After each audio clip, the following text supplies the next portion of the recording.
ಜೀ ಕನ್ನಡದಲ್ಲಿ ಪ್ರಸಾರ ಆಗುತ್ತಿರುವ ಅಮೃತಧಾರೆ ಧಾರಾವಾಹಿ ಮಹತ್ವದ ತಿರುವುಗಳನ್ನು ಪಡೆದು ಸಾಗುತ್ತಿರುವುದು ಗೊತ್ತೇ ಇದೆ. ಈ ಧಾರಾವಾಹಿ ಟಿಆರ್ಪಿಯಲ್ಲಿ ಸ್ಪರ್ಧೆಗೆ ಇಳಿದಿದೆ ಎಂದೇ ಹೇಳ್ಬೋದು. ಈ ಧಾರಾವಾಹಿಯಲ್ಲಿ ಮಹಾ ತಿರುವೊಂದು ಬರುವ ಸೂಚನೆ ಸಿಕ್ಕಿದೆ. ಆದಷ್ಟು ಬೇಗ ಶಕುಂತಲಾ ಇಲ್ಲ ಅಂತಾನೆ ಹೇಳ್ಬೋದು. ಹೌದಾ? ಹಾಗಾದ್ರೆ ಶಕುಂತಲಾಗೆ ಏನಾಯ್ತು ಅಂತ ನೋಡೋಣ ಬನ್ನಿ. ಅದಕ್ಕೂ ಮುನ್ನ ನೀವು ಕೂಡ ಅಮೃತಧಾರೆ ಸೀರಿಯಲ್ ಅಭಿಮಾನಿಯಾಗಿದ್ರೆ ಈ ವಿಡಿಯೋನ ಲೈಕ್ ಮಾಡಿ. ಅಮೃತಧಾರೆ ಧಾರಾವಾಹಿಯಲ್ಲಿ ತಾಯಿಯ ಕೆಟ್ಟ ಕೆಲಸ ಗೌತಮ್ಗೆ ಗೊತ್ತಾಗುವಂಥದ್ದಲ್ಲಿ ಇದೆ. ಅಮೃತಧಾರೆ ಧಾರಾವಾಹಿಯಲ್ಲಿ ಗೌತಮ್ ಮಲತಾಯಿ ಶಕುಂತಲಾ ವಿಲನ್. ಆಕೆ ಗೊತ್ತಿಲ್ಲದೆ ಗೌತಮ್ಗೆ ತೊಂದರೆ ಕೊಡುವ ಕೆಲಸ ಮಾಡ್ತಿದ್ದಾಳೆ. ಇದು ಈವರೆಗೆ ಗೌತಮ್ ಅರಿವಿಗೆ ಬಂದಿಲ್ಲ. ಆದರೆ ಭೂಮಿಕಾ ಇದನ್ನ ಅರಿತುಕೊಂಡಳು ಮತ್ತು ಶಕುಂತಲಾ ವಿರುದ್ಧ ತಿರುಗಿ ಬಿದ್ದಿದ್ದಾಳೆ.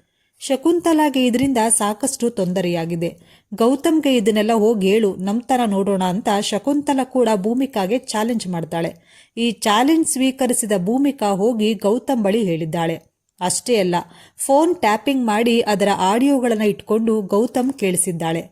ಇದರಿಂದ ಧಾರಾವಾಹಿಗೆ ಮಹಾ ತಿರುವು ಬರಲಿದೆ ಎನ್ನುವ ಪ್ರಶ್ನೆ ಮೂಡಿದೆ. ಅಮೃತಧಾರೆ ಧಾರಾವಾಹಿಯಲ್ಲಿ ತನ್ನನ್ನು ಹಾಗೂ ತನ್ನ ಮಗುವನ್ನು ಮುಗಿಸಲು ಶಕುಂತಲಾ ಜಯದೇವ್ ಪ್ಲಾನ್ ಮಾಡಿದ್ದು ಭೂಮಿಕಾಗೆ ಗೊತ್ತಾಗಿದೆ. ಸೃಜನ್ ಸಹಾಯದಿಂದ ಫೋನ್ ಟ್ರ್ಯಾಪ್ ಮಾಡಿರೋ ಅವಳಿಗೆ ಜಯದೇವ್ ಪ್ಲಾನ್ ಮಾಡುವಾಗ ಶಕುಂತಲಾ ಬಳಿ ಆಡಿದ್ದ ಆಡಿಯೋ ಸಿಕ್ಕಿದೆ. ಯಾರು ಏನೇ ಹೇಳಿದ್ರೂ ಗೌತಮ್ ಮಾತ್ರ ನನ್ನ ವಿರುದ್ಧ ನಿಲ್ಲಲ್ಲ ಅಂತ ಅವಳು ಭೂಮಿಕಾಗೆ ಸವಾಲು ಹಾಕಿದ್ದಾಳೆ. ಅತ್ತ ಭೂಮಿ ಗೌತಮ್ಗೆ ಎಲ್ಲ ಸತ್ಯ ಹೇಳೋಕೆ ರೆಡಿಯಾಗಿದ್ದಾಳೆ. ನನ್ನ ಹಾಗೂ ನನ್ನ ಮಗುವನ್ನ ಕೊಲ್ಲೋಕೆ ಜಯದೇವ್ ಪ್ಲಾನ್ ಮಾಡಿದ್ದಾನೆ. ಬೆಳಗ್ಗೆ ನಾನು ಪಾರ್ಥನ ಜೊತೆ ಕಾರ್ನಲ್ಲಿ ಹೋಗುವಾಗ ಲಾರಿಯವನು ಬಂದು ನಮ್ಮ ಮೇಲೆ ಗುದ್ದೋಕೆ ಪ್ಲಾನ್ ಮಾಡಿದ. ಆದರೆ ನಾವು ಬಚಾವಾದೆವು ಅಂತ ಅವಳು ಗೌತಮ್ಗೆ ಹೇಳಿದ್ದಾಳೆ. ಆದರೆ ಇದನ್ನು ಗೌತಮ್ ನಂಬಲ್ಲ. ಇನ್ನು ಇದೆಲ್ಲವನ್ನ ನೋಡ್ತಾ ಇದ್ರ ಆದಷ್ಟು ಬೇಗ ಗೌತಮ್ ಇದೆಲ್ಲವನ್ನ ನಂಬಿ ಶಕುಂತಲಾ ಟೈಮ್ ಕೆಟ್ಟು ಗೌತಮ್ ಕೈ ಸಿಕ್ಕಿ ಹಾಕಿಕೊಳ್ತಾಳೆ. ಅಲ್ಲಿಗೆ ಶಕುಂತಲಾ ಪಾತ್ರ ಮುಗಿಯುತ್ತದೆ.